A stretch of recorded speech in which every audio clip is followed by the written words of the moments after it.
Memuliakan manusia berarti memuliakan penciptanya.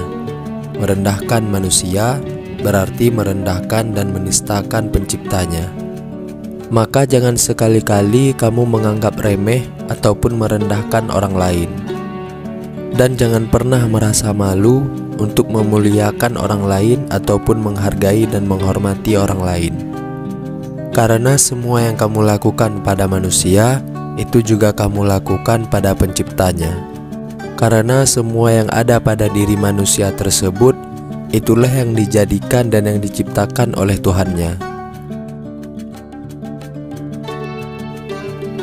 Peran agama sesungguhnya membuat orang sadar akan fakta bahwa dirinya bagian dari umat manusia dan alam semesta. Karena peran agama adalah peran yang dapat memanusiakan manusia dan yang dapat melestarikan kedamaian kepada manusia, yang menciptakan karakter baik, bahkan akhlak yang baik kepada sesama manusia, juga kepada lingkungan, bahkan kepada binatang sekalipun. Sabar itu tidak ada batasnya. Kalau ada batasnya, berarti tidak sabar. Ketika kamu kehilangan kesabaran dalam menghadapi suatu masalah, itu artinya kamu tidak sesabar apa yang kamu pikirkan. Dan jangan bersembunyi di balik kata-kata sabar itu ada batasnya. Karena orang yang mempunyai batas kesabaran, itu artinya dia tidak sabar. Tidak penting apa agama dan sukumu. Kalau kamu bisa melakukan sesuatu yang baik untuk semua manusia, maka orang tidak pernah tanya apa agamamu.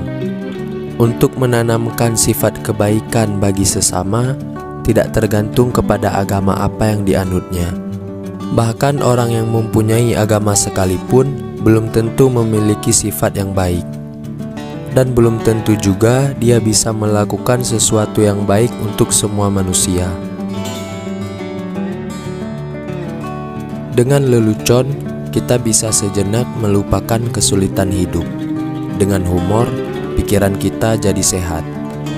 Karena begitulah prinsip hidup Gus Dur, yang memanfaatkan lelucon dan humor sebagai penyemangat jati dirinya.